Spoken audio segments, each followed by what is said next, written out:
Hi, and welcome to another episode of the Lorenzo's Music Podcast. I'm Tom, and on today's show, I am talking to someone who builds things for musicians. I almost had a problem saying it there. Builds things for musicians, and has made some really innovative audio sites that I've used in the past, and I want to talk to him about, but he's also working on a new one that's coming up, which is another reason we're here to talk today. So instead of me talking about it, why don't you introduce yourself and tell the people what it is you do?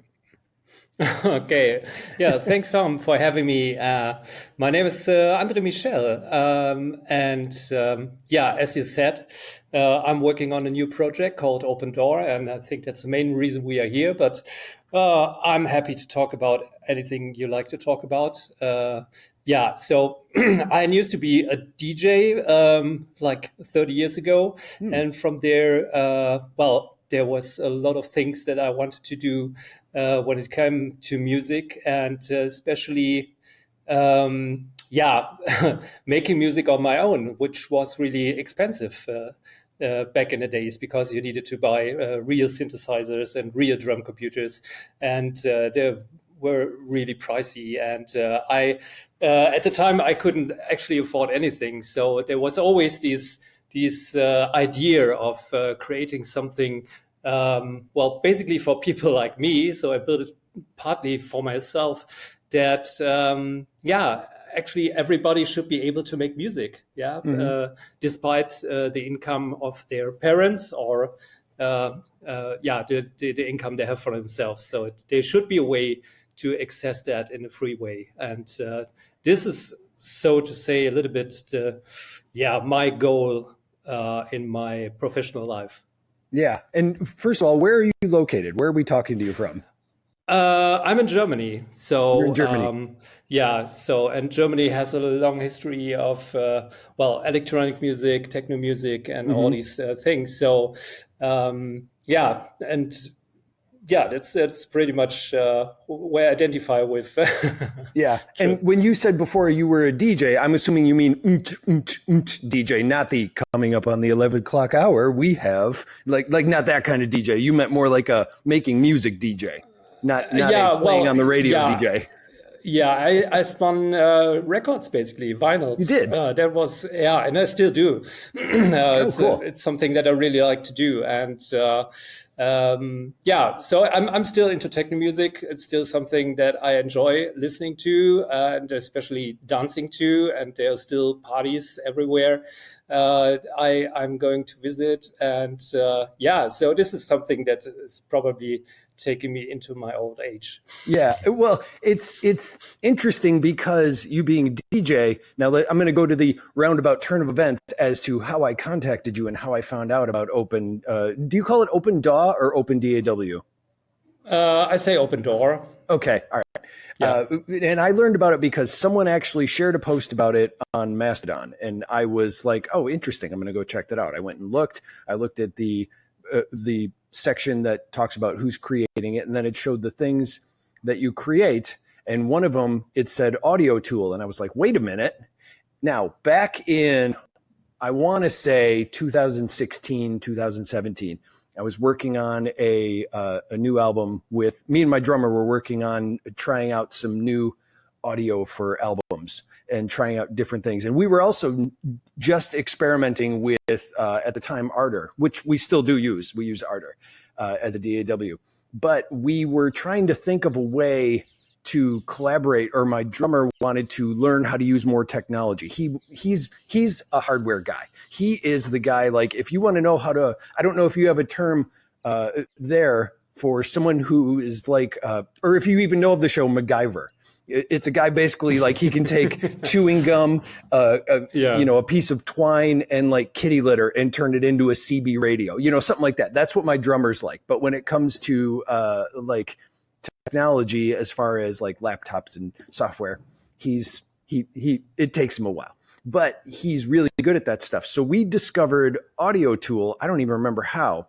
And to him, it was like, now AudioTool, I'm going to explain it to people, is basically like it's like having a floor full of gear that you have endless hookups to and endless amounts of, like your 808s, your 909s, guitar pedals that you can run them through, synthesizer, beat synthesizers, things like that. We discovered it, and actually one of the last songs on the album that we made during that time period, our album is called Romcom Mixtape. The last song is actually from audio, or made in AudioTool. It's called Set Phasers great. to Done. It's the last song. And I just went to AudioTool. It's still there. So we were collaborating on that using AudioTool, and it's so cool. And I was very surprised to find out that it was still there. So I wanted to ask, first of all, with your background in DJ music, is that what led to the creation of this first thing that you, or I'm assuming it's the first thing. It's only because I only know it is the first thing. But AudioTool, what led to the creation of that? Was it just kind of an expansion of you're a DJ, and what if you had some sort of online tool to create? Like, tell me about making it, because it's an amazing tool. First of all, I loved it so much. Thank you, Tom. Yeah, definitely. Well, it came from the same period of time, basically. So in the mid 90s, where I had the feeling, okay, I'm actually heading nowhere. Couldn't really hold a job. All these things when you're young, you want to be a musician, but you don't want to really work on construction sets and whatnot. So it was really a time where I figured, okay, if there is some point in my future life when I get famous and rich, then I wanted to create music studios all over larger cities, and then invite people basically like me being there and making some music with real hardware and so on.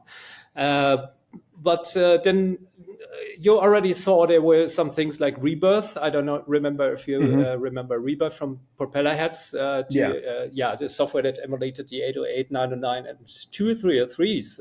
How cool was that? Yeah. Basically for a penny. And it ran on my computer, and I really loved that. And the next thing was seeing the internet arising at the horizon. And there was actually maybe the end of the 90s, the beginning of the 2000s, where I had the feeling, okay, there might be something into it. So right now the internet is something to share information, but you could already see that people were using it in a very creative way, right? Visually, with animated GIFs, and then Flash movies, obviously animations, games, all these things were, the internet was getting more and more interactive. And in the Flash player, you could even play back MP3 files, and you could sequence them somehow. And I went into programming because I knew I wanted to build a music application already in the late 90s. So I learned Flash. I learned how to do hacks in the Flash player to create a tightly sequenced sample playback, and I kept doing that. So there were a couple of things that I did at the time, which look now very outdated and very primitive. But the internet was primitive at the time.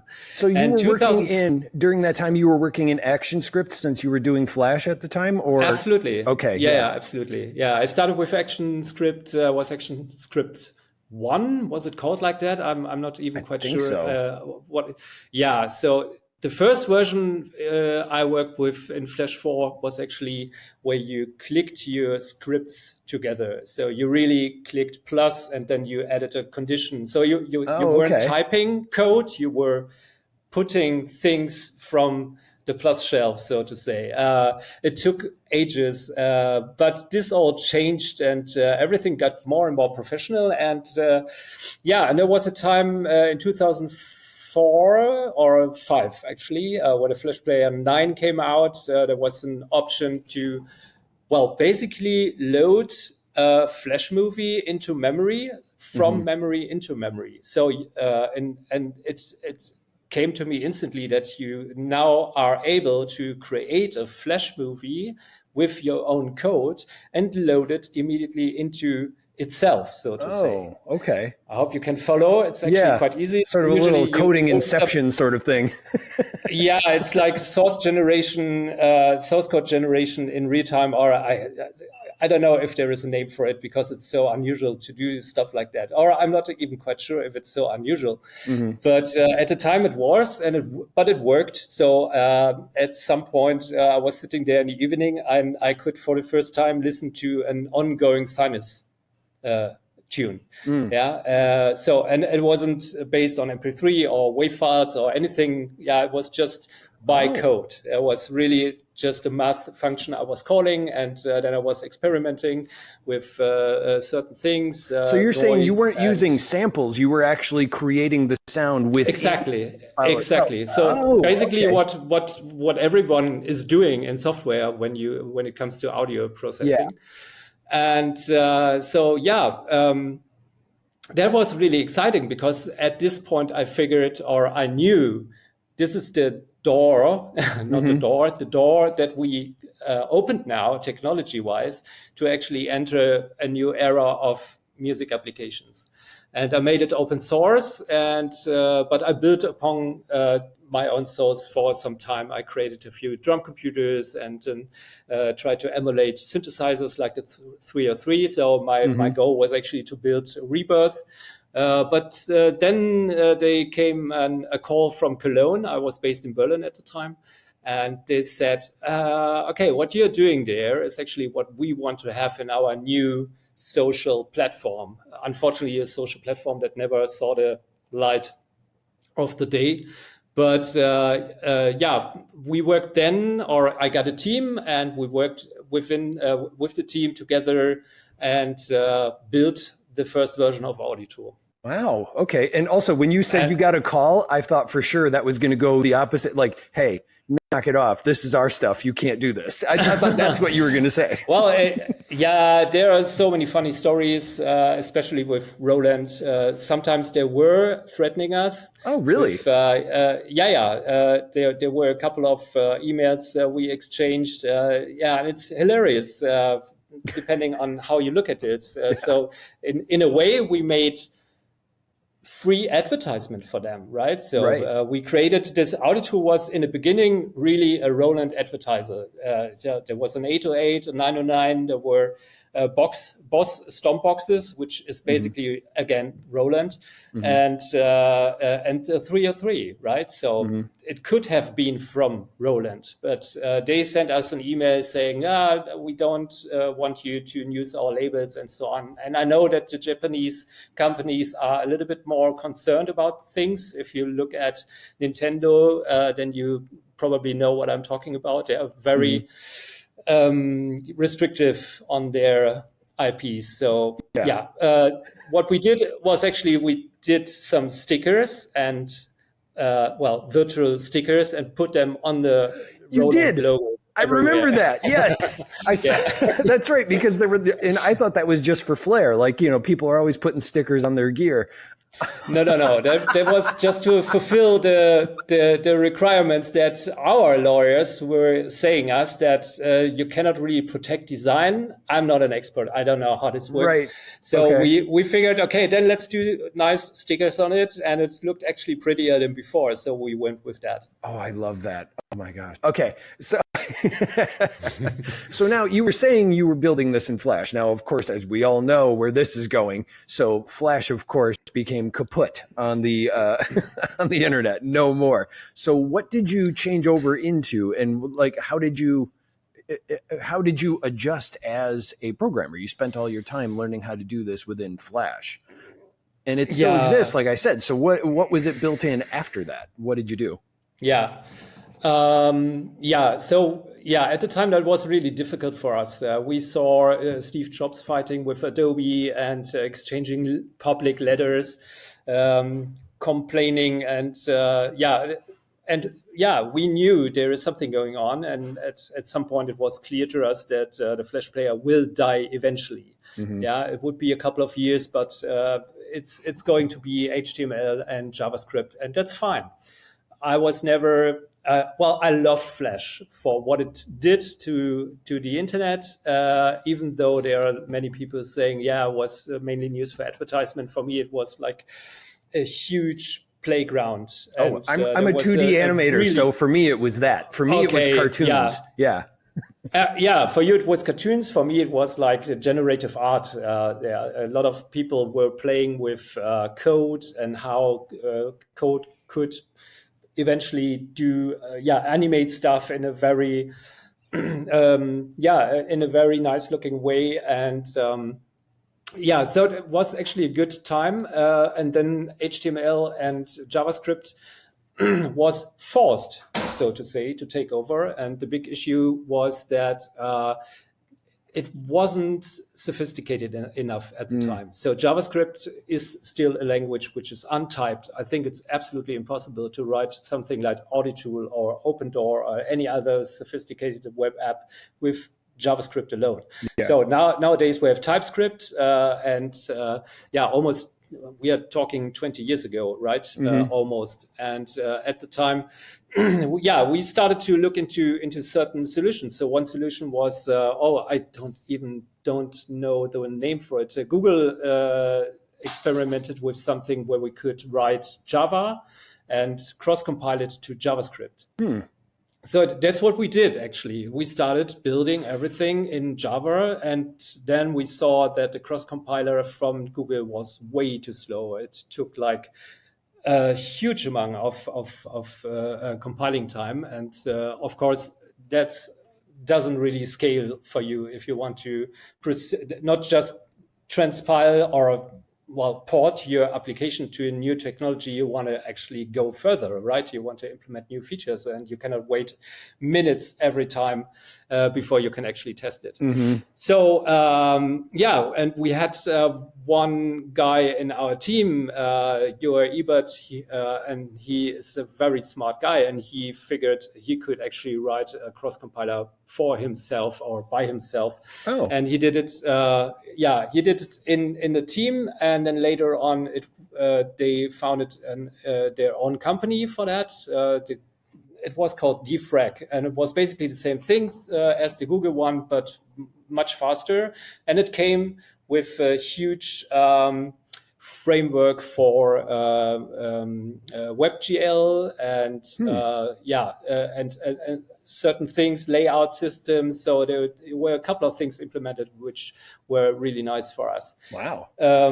So that's what we did, but it's difficult to build something new, even though you have a lot of source code from the old Flash era, and build it again on a foundation that is by itself in development. Yeah. So it took years to finish the first HTML JavaScript version. It was 2017, and we started in 2013. So 4 years. Wow.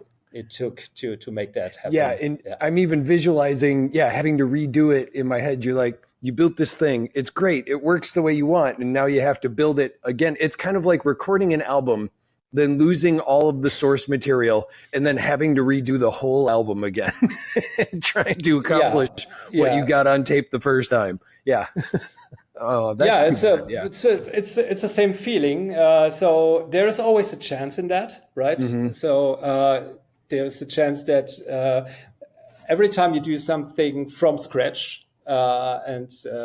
especially every programmer knows that there's a very magic moment when you start from scratch on a clean slate, and then all the ideas that you had, how things could be done better. Now is the time to do them all at the same time. But that never turns out the way it should be. It takes way longer usually, and when you start doing that, then you see, there are so many new features we could implement. So we were talking, and you said it already, real-time collaboration was one of the things that we thought, okay, well, we have to do that now.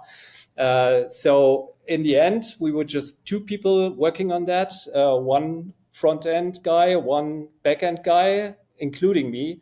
And then we just tried our best to put all the new features in there, at the same time porting all the old things over, not losing a single track, a single sample, and go from there. Yeah, it was fun, but it was very challenging as well. And on top of that, so we're here because of the OpenDAW that you are currently working on. Now, that also seems like it's got to be challenging. Now, I looked at the site, and as far as I know, and I may be wrong in this, but it is not publicly available yet, correct? It is. It is. Since Friday, actually. Yeah, so it was publicly available already, but it's still a prototype to this day. But the source code is available since Friday. Okay, so and you're talking like you can go to GitHub and download it and install it, or is there absolutely. It took me some time to figure out how to do that. In my Flash past, I actually released all my source codes, but they weren't big projects. They were just ideas and smaller frameworks for game development, physics engines, all these things. I released them all without any licensing, just go for it. Okay. And this time I had a feeling, okay, this is more sophisticated. This is probably the next live term project for me. And so there are so many different licenses, and there are certain requirements I want to meet. I want to be able to react to people that are making pull requests, basically saying, when developers want to contribute code, that I know what to do. Because I haven't worked with GitHub in that manner.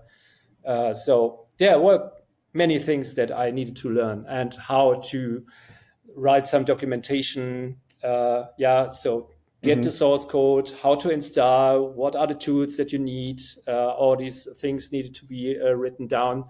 So there were people very impatient, actually, saying I will probably never go open source. Okay, but that's like the internet, right? So if you say, if you are going to announce that you are going open source and you don't do it the same day, then people are getting super suspicious. I guess I've never had to run into that, but I get that. I could see people doing that. What license did you end up deciding on?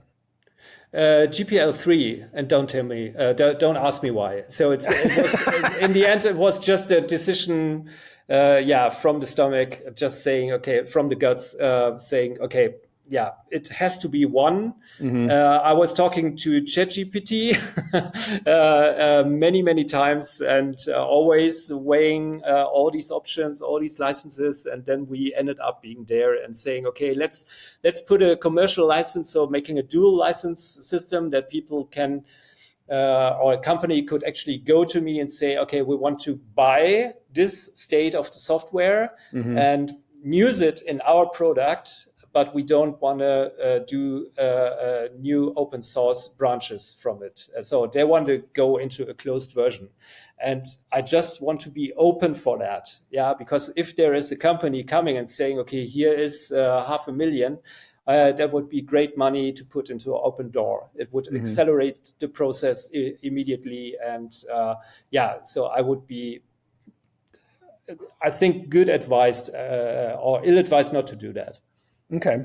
And so it's so funny. I wish I would have known that I could have been installing this and I could have tested it out. But my questions are still going to be asked as if the listeners who have never heard this before are learning. So I am learning as well. Now, if you install it, what can one expect? So when I was reading the documentation on it on the website, my understanding was that it was, while I saw that you were making the code available, it exists in the browser, correct? Are you going to have a location where it's served by you, or is it self-installed and runs in the browser? How does it work? That's a very good question, because the meta question, so to say, is what are we actually solving with OpenDAW? How is it different to AudioTool, Soundation, M Studio, Bandcamp, all these online DAWs that are available nowadays. So OpenDAW, sorry, is meant to. You see where I'm coming from, right? It's meant to be open in every way. So what I'm thinking is that I would like to see the studio as its core, right? And even samples are not coming from some open door cloud system or something. So basically you can upload your sample packs to Dropbox, to Google Drive, to your own server, and just give OpenDAW a small file, just like a catalog thing, where we agree on a format, and then OpenDAW is able to read them all, and you can use those samples, right? And the same goes for project files, and OpenDAW should actually not have an account management, so no user. So you don't need to log in, you don't need to register, sign up, all these things. You don't need to press a button for a cookie banner, because there is no cookie, there's no advertisement, there's nothing, right? So it's a bare bone application that is there for people to use freely, absolutely. So that's the idea. And everything that you need, cloud systems, your own server, project management, this is all attached to the studio. So what you can do is you can use it locally. You can just download it, installing it, and then use it in your browser. And later on, we will have native client solutions, so it feels more like a software actually. And but you can also just upload the files then, or deploy it to your own server, right? So these are the options you have. And on the long run, or actually, I hope quite soon, we want to offer that to educational institutions like schools, universities, and they can basically create their own DAW environment, Cosmos, so to say. So they can actually say what are the policies for the user to sign in and register and log in. What are the policies for sample upload? Do we care about copyright infringement or so everything is in their hand, right? So we actually don't care. We just try to find a business around it and provide support, ideas, solutions, right? But the thing is, the studio itself is always going to be free. Okay. And now let me, as I'm hearing you talk about this, my understanding of it is, so you'll be able to run it in a browser, and then inside of when you create, say, you record guitar, for example, and then you would save that. You're saying you could save it as a file, or it would just remember it inside of the DAW itself? Or is it something where you could save several files and then you'll have files that you can double click and it will open in OpenDAW, like most software programs? Like, say, if you had an Illustrator file, if you double click on it, it would open up in Illustrator. And you're saying it would do that, correct? Yeah, kind of. Because we are living in a browser. Okay. Well, that's the highest priority. Or does it keep patterns of it in the browser memory? I guess that's what I'm trying to figure out, because I know that it lives in the browser, so it's not necessarily doing that. Sorry, I'm still wrapping my head around it. Go ahead, you explain it. Okay. So nowadays, all modern browsers have different ways to store user data, and more complex ones. So there's actually an IndexedDB for those who are developers. They know that that's like a lightweight database system that runs in your browser. And what we are using is the Origin private file system. What it does is basically I can send gigabytes of data to it, and it just puts it somewhere on your hard drive, but it doesn't tell me where. And that's important because that's all about security and browser policies, right? So they are trying to disconnect the internet from your local data, which makes totally sense that they are doing that. But that makes a lot of problems for us, of course. So if you use a sample, we need to store it somewhere. We need to make a copy. We cannot just say, okay, leave it there where you picked it up, because the browser, next time you open it, is not able to go to that location on your hard drive. And that's that's very good that it is not allowed to do that. Okay. Right? Okay. So, but what we are going to do is we have an abstraction layer, or we are going to have an abstraction layer. Well, there is one kind of where we say, okay, if you are online and you drag in a file, then we are putting a copy somewhere on your hard drive. And we also make sure that if you take the same sample and put it into the arrangement at a different position another time, that it recognizes the file and says, okay, I got this. Yeah, I have this already here stored in my private file system. Yeah. And this is how it works when we are online or, well, in a browser. And the abstraction makes sure that when we are going to have a downloadable version, which feels more like a software, like an app or an Excel file, it would directly talk to the hard drive, because it's then allowed to do that, because there's no browser context there. It's just the web rendering engine that makes all the magic, basically. Okay. And I guess it makes sense too, now that I'm thinking back to, I told you before, I went to go check AudioTool and see if that one song we put on our album was still there. And I'm guessing it's more similar to that in you can click on something to look at your projects and then switch between the projects, and it remembers that. Is it sort of similar to that in what you're talking about? That it will just kind of keep sort of a memory of what they are? No, I think that's different. So what AudioTool does is it has its own cloud. Gotcha. Right? Okay. So, but this comes with a lot of. I think I didn't really make that clear. So maybe just one more sentence on that. So the reason that we are doing that, we are trying to separate concerns, right? So one concern is you are a user, you want to use the studio, and you don't want to have an account. Another concern is there's a school, and they want their students to work with OpenDAW, but there are so many policies around that and regularities and all these things. So the government has a saying in that most schools, at least in Germany, and I know that from a lot of European Union schools, that they have the same problem. They cannot use BandLab, for instance, because their terms and conditions absolutely clash with clashes with the things that with the requirements of the European Union. So by separating that, we actually solve that by not having the problem, so to say. Okay. Yeah, we are just saying, okay, if you are a school and you know the policies that you want to give to your students, you want to say, okay, you cannot log in with your email, but you get a magic number or something, then they can do that. Yeah, it's opening every time the same studio, and the studio doesn't care who you are and how you get your credentials and how you're authorized to do that, what you are doing.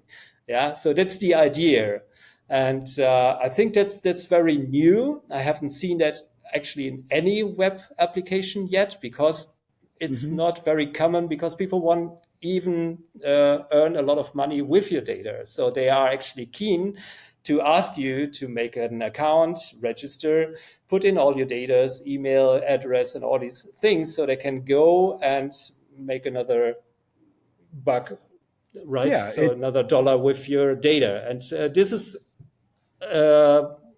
something I don't believe in these things, right? And there must be a solution, and the only solution is to be open. Just separate the concerns, leave it to the user. Where is the cloud? Where is my data? We don't care. So that's the idea.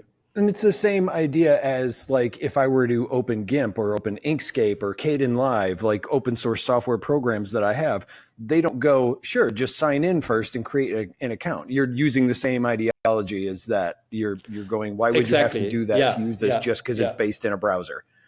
Yeah, exactly. I like that. That makes sense. Yeah, now, but that doesn't mean that we are not going to have our own community maybe in 1 or 2 years, right? With our own cloud.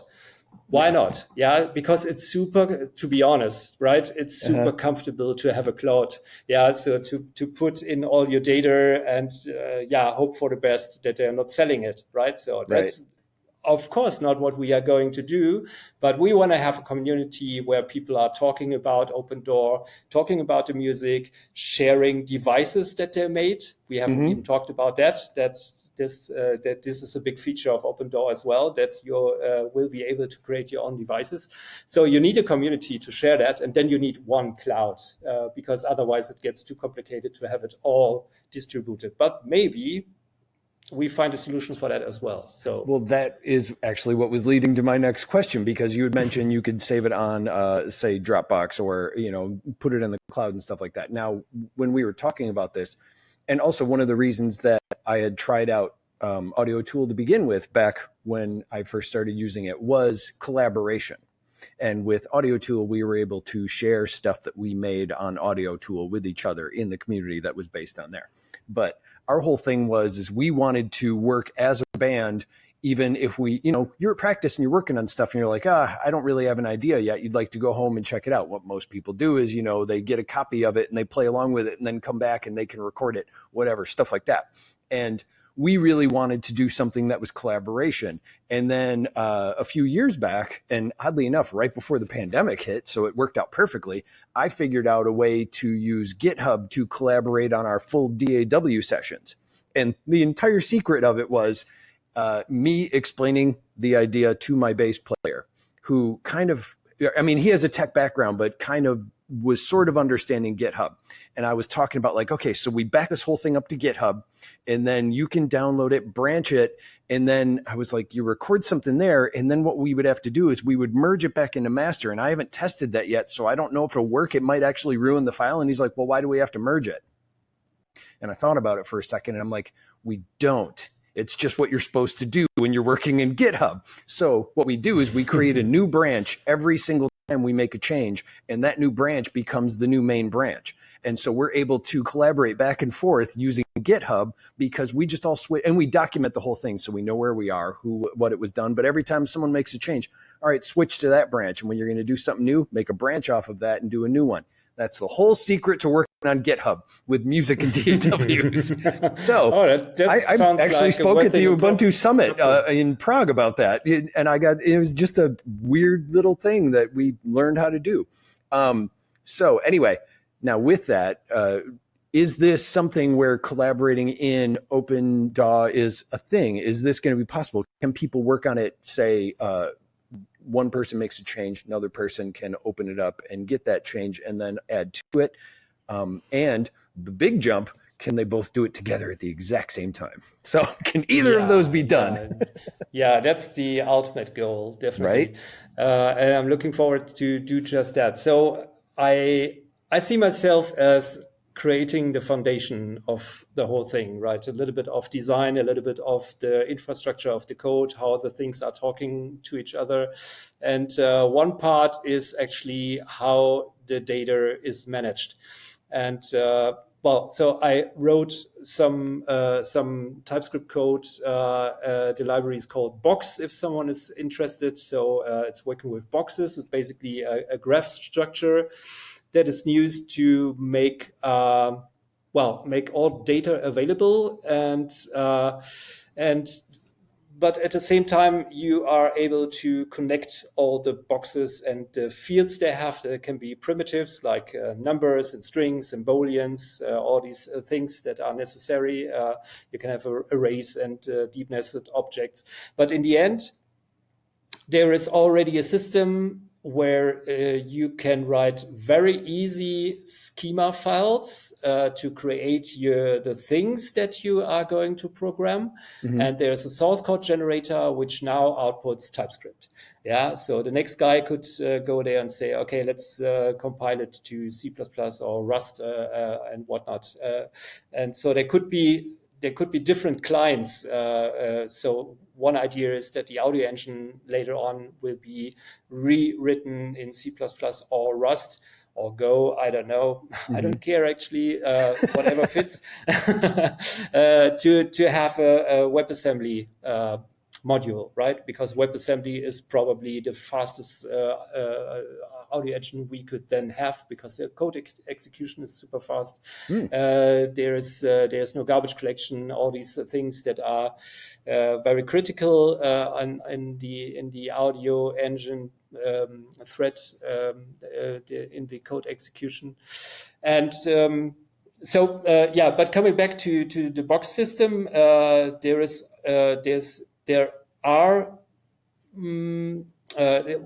code to make communication between the main thread and the audio thread. So basically, everything you do in the main thread will be sent over to the part of the program where the audio is actually rendered.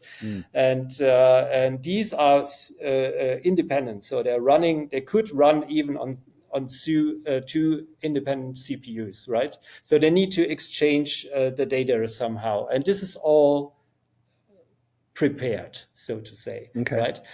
At the same time, the same system could be used to make remote changes. So another computer could jump in, do changes to my project. So, and then we are talking live collaboration. So all that is needed is basically another module, which is missing right now, which takes the changes from the outside world, other people, and try to, merge them, execute them, see if they are fitting, and then, eventually, most likely execute them for everybody. And if it's not possible, say, okay, here's something wrong. We have to go a little bit back in time and solve that somehow. Or like if it's a bandwidth issue or something, like they don't have a fast enough bandwidth to do it. I think the easiest way to think about that, someone is turning a slider on a device and another guy is deleting the device. Right. So so these are the things that you need to solve somehow, and you don't want to solve that on the high level. So you don't want to implement it every time for each device and all the situations. You want to have that as far as deep as possible into the low level code, so that there is one system, one algorithm that solves that all. And I have some ideas how to do that, but I'm super sure there are more ambitious younger people, new developers that are super keen to build that into OpenDAW. So it's all prepared and it's open source. So we're just waiting for people to jump in and say, "Oh, that's my jam. I would love to do just that." Yeah. And are you seeing a lot of collaboration and new sort of, I guess I want to say talent, as far as now that you've made this open source and it's up there and people can work with source code? Have you been running into a lot of people bringing up new ideas, things that maybe you hadn't thought of, or new innovations that they want that you hadn't considered?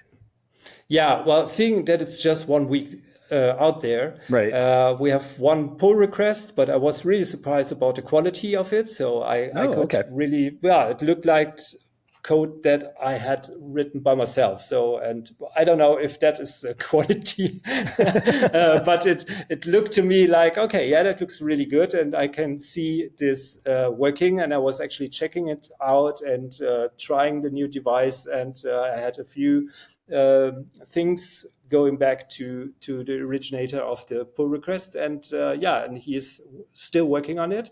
Okay. Another guy was jumping straight in. Well, really, after a few hours, actually, he was one of the beta testers. So he was a few days earlier into the game. Yeah. And he started writing a DAW file extension exporter. Oh. I'm not quite sure if you're familiar with that. Where there is this XML format, which all the DAWs, right, in best case scenario, will support at that's why I was able to do it on GitHub. Yes. Because it's just basically rewriting the file. That's how we were able to, because it's one XML file that gets rewritten, which you don't have control over. And then it's just a folder structure where it keeps all the stuff that it needs. And that's why we were able to use it, because it's the same sort of thing if you were working on software. We just don't have control over the software, which is why we don't merge the branches. So that was the whole key to it, was because the XML file does whatever the heck it wants to do. Yeah, I get it. Yeah, absolutely. Yeah, yeah. It's yeah, of course. Yeah, you need some knowledge about the format to do some merging. So yeah, it's actually a very good idea to say, okay, you go for new branches every time. Yeah. That's cool. And then when we're finally done, what I do is I take that last branch and I switch it and rename it to Final Mix, and then make that the main branch in the actual GitHub repository itself. So that way at the end, people can download that. Yeah, final when we mix have two, final mix, final mix, final dash mix, and then and if we update it and stuff like that. But then it's available and people can download it and do their own versions or see how we did it or make remixes, things like that. Because we're also a Creative Commons band, so we like remixes. Cool. Nice. Okay, cool. Okay, so now with all this, and I mean, if this wasn't interesting enough, I know a lot of people love their DAW and it is hard for them to switch. Of course, they like to experiment and see new things. So as far as this goes, what features do you have where people will be like, oh, I do want to try that? So using the DAW itself, there are so many things that are in my mind and not yet developed. So one thing I actually scribbled into OpenDAW, so you can kind of see how it's working, but it doesn't make a sound. But I left it in just for people to see where I want to go with that. Okay. So so I think there is the proper name for it is like visual programming, or node programming is a name that many people already have seen. So you have nodes like, in audio context, it's like having a filter, an oscillator, envelope, LFO, all these tiny modules, and then you can connect them with small cables or connections. So this is basically the modular system we are talking about. So the idea is that OpenDAW would provide such a system, and users are basically able to create their own devices. Right, so you can easily imagine that. Why should we build a flanger? Yeah, when a flanger usually is what is a flanger? It's a delay and an LFO, and you are almost done, right? So maybe a gain module or something like that. So that's a simple flanger, but it works and sounds fine. And and I would love to see that people do not need to wait for the vendor to come up with new stock devices. I know a lot of people will say, yeah, just support VST and we are fine. Literally was just going to ask that question. I'm not quite fine with that idea because it's somehow introducing a two-class citizenship, right? So there are some people who have the VSTs and there are some people who do not have the VSTs, which makes it a little bit complicated for collaboration, all these things. I don't know if you remember, what was it called? Om Studio, I think. Om Studio. Yeah. Om Studio. I'm not quite sure if they still exist, but they had this idea it was a collaborative DAW, and what they did is actually, if you collaborate and one didn't have the VST instrument, they froze the track and sent the audio over. Oh. That's one solution, but I don't like that. But in the end, it's interesting though. It's like in theory that makes sense, but it also means that it's destructive on the other end, doesn't it? Like if you send it back. Absolutely. Yeah. Okay. Yeah. So there are your problems, right? So it's not editable for anybody except the guy who had the VST plugin. Every change you always need to send the new audio to all the people. Yeah. So that's not how I envision OpenDAW. Although VST support will be there for when there is a native desktop because it's still down to gear. People like to collect gear. And they do. Just and digital gear. I hope collecting OpenDAW modular systems will be their new gem, but I don't know. And then as far as what we do is we use Ubuntu Studio, so that way it comes with all the plugins and effects that built in, or it comes with a set of them. So when we collaborate, we all have the exact same setup. So we just use the native stuff that comes in Ubuntu Studio. And that works out for us. It would be nice to explore further. There are some things that I could download that I'm like, oh, that does something really neat. But also, that's just the collecting gear in me too. If I just spent a few minutes, I might be able to recreate that myself. I don't know. But do any of the AudioTool pedals make an appearance in OpenDAW? No, that would require that we are still on good grounds, which we are unfortunately not. Oh, okay. All right. Gotcha. Yeah. I didn't really want to ask about that, but I was just curious if you were able to use some of the pedals and things like that. Okay. No, not really. Well, I think most of the pedals are actually quite easy to recreate. I do not focus right now on adding new devices all the time. Right. Because you are building the thing itself. Exactly. I'm trying to get the foundation done, and then other people can create devices, right? So that makes more sense. Yeah, when it comes to AudioTool, it's unfortunate, but at some point we figured that we have completely different visions for AudioTool, and we worked a long time together without actually working together. So it was like being in a relationship where you do not see your partner all the time, and then you figured, oh, okay, I thought you are going in that direction, and that's your life goal, and so we completely changed over the last years, right? And that happened. It's okay. So as long as it's like family, you see them at Christmas and Thanksgiving. That's it. Exactly. No, it's all good and fine. That's good. Still fighting over a few things, but All right. And then now, if people wanted to check out OpenDAW, or if they wanted to learn more about you, where could they go do that? Well, they can go to opendaw.org. That's more the marketing web page, right? With a lot of text created by ChatGPT and added some screenshots and describing a couple of features. So there's not much, but to get an overview, it's actually the place to go. And you can see that we have ambassadors actually for OpenDAW, which is a system that I really like.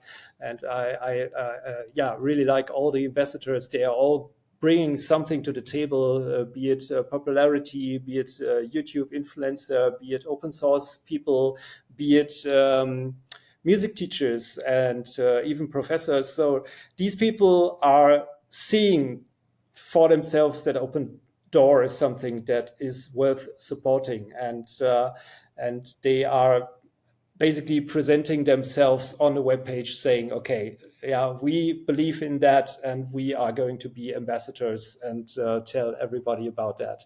So that's really cool. And then there is a site how to contribute, of course, how to contribute code, but there's also a way to support me on Patreon, on Ko-fi, and there's a link to Discord. And Discord is actually the most active place where you can go and talk about OpenDAW, post your music. But we are talking about music in general, so there's not, you're not actually clung to just stick to the script. So it's all good and fine if you want to talk about different things. Great. All right. Well, I want to thank you so much for talking with me today. This has been great. Yeah, no problem.